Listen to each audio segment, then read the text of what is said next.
नमस्कार, मैं रविश कुमार। आप सबको पता ही है कि हमारा टीवी बीमार हो गया है। पूरी दुनिया में टीवी को टीबी हो गया है। हम सब बीमार हैं।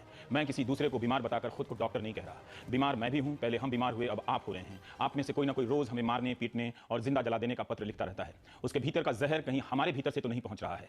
मैं कोई डॉक्टर नहीं हूं। मेरा टीवी भी बीमार है। डिबेट के नाम पर हर दिन का यह शोर शराबा आपकी आंखों में उजाला लाता है या अंधेरा कर देता है। शायद आप इस पर सोचते ही होंगे।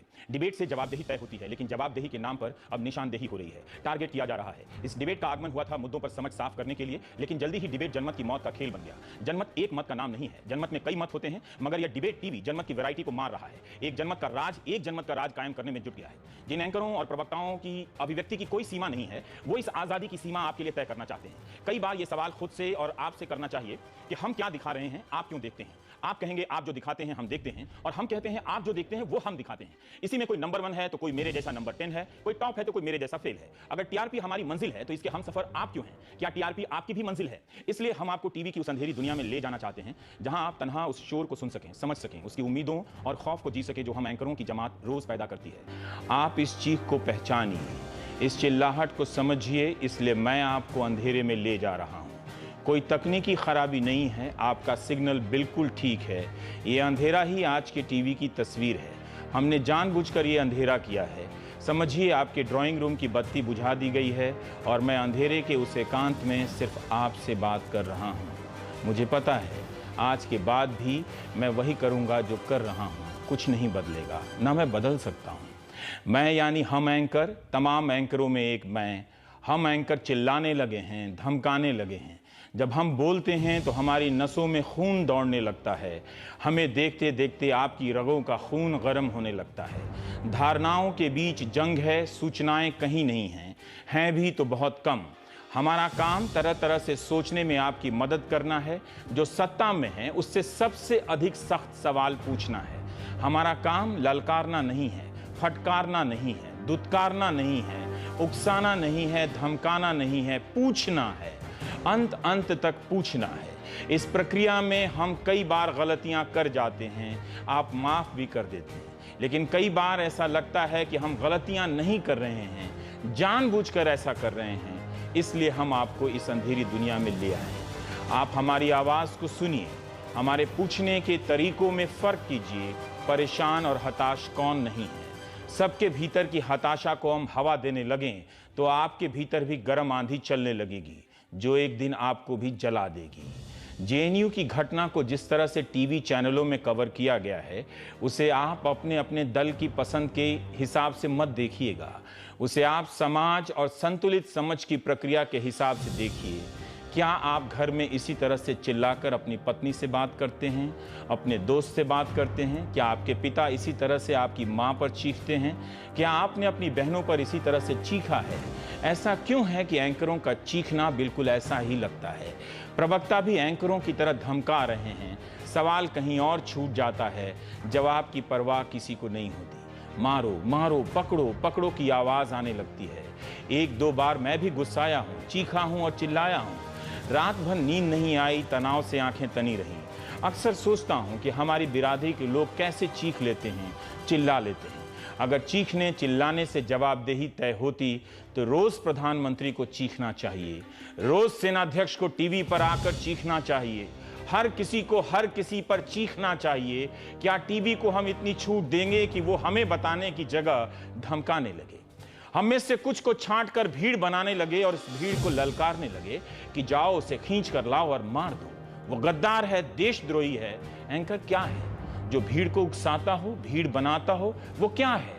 पूरी दुनिया में चीखने वाले एंकरों की पूछ बढ़ती जा रही है। आपको लगता है कि आपके बदले चीख कर वो ठीक कर रहा है, दरअसल वो ठीक नहीं कर रहा है। कई प्रवक्ता गाली देते हैं, मार देने की बात कर रहे हैं, गोली मार देने की बात करते हैं। ये इसलिए करते हैं कि आप डर जाएं, आप बिना सवाल किए उनसे सहमत हो जाएं। हमारा टीवी अब आए दिन करने लगा है। एंकर रोज भाषण झाड़ रहे हैं, जैसे मैं आज झाड़ रहा हूं। वो देशभक्ति के प्रवक्ता हो गए हैं। हर बात को देशभक्ति और गद्दारी के चश्मे से देखा जा रहा है। सैनिकों की शहादत का राजनीतिक इस्तेमाल हो रहा है। उनके बलिदान के नाम पर किसी को भी गद्दार ठहराया जा रहा है। इसी देश में जंतर मंतर पर सैनिकों के कपड़े फाड़ दिए गए, उनके मेडल तक खींच लिए गए।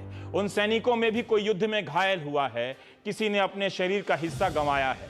कौन जाता है उनके आंसू पोंछने। शहादत सर्वोच्च है, लेकिन क्या शहादत का राजनीतिक इस्तेमाल भी सर्वोच्च है?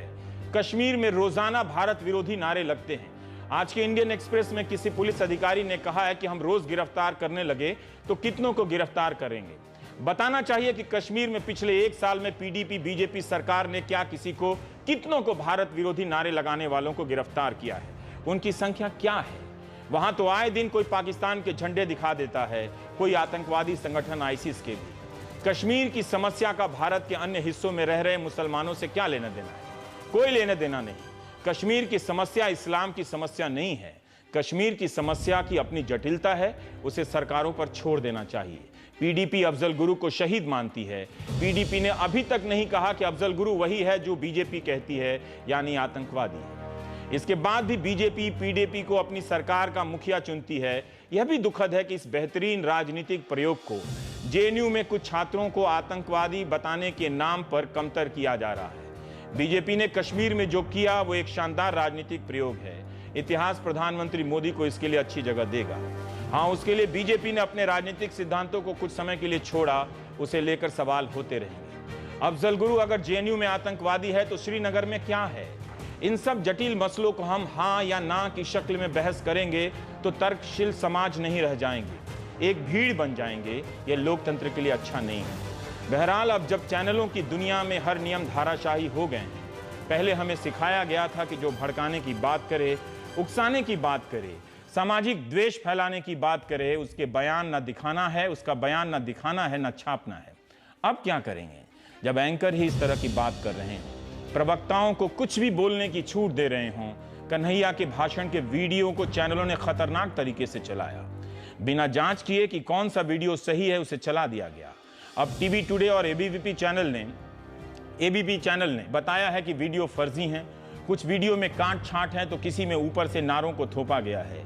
अगर वीडियो में इतना अंतर है तो यह जांच का विषय है। इसके पहले तक कैसे हम सबको नतीजे पर पहुंचने के लिए मजबूर किया गया? गली गली में जेएनयू के विरोध में नारे लगाए गए, छात्रों को आतंकवादी और देशद्रोही कहा गया। क्या अब कोई चैनल उन वीडियो की जवाबदेही लेगा?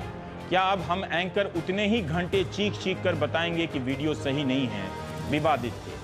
किसी में कन्हैया गरीबी से सामंतवाद से आज़ादी की बात कर रहा है तो किसी ने उसका हिस्सा काट कर दिखाया कि वो सिर्फ आज़ादी की बात कर रहा है। तो क्या आज़ादी की बात करना कैसे मान लिया गया कि वो भारत से आज़ादी की बात कर रहा है? हमारे सहयोगी मनीष आज कन्हैया के घर गए थे।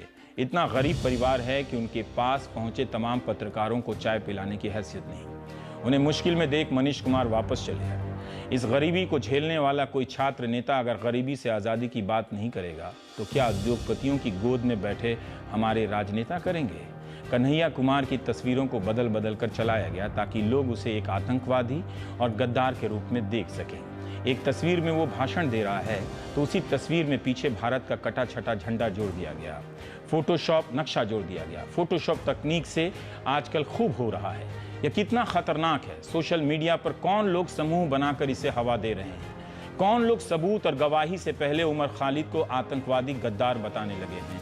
उसे भी भागना नहीं चाहिए था, सामने आकर बताना चाहिए था कि उनसे क्या भाषण दिया और क्यों दिया। कन्हैया और खालिद में यही अंतर है, पर शायद जिस तरह से भीड़ कन्हैया के प्रति उदार है, खालिद को ये छूट नहीं मिलती है।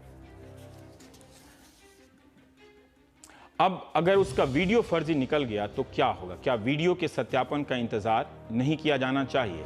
इसलिए हमने आज इस स्क्रीन को काला कर दिया है।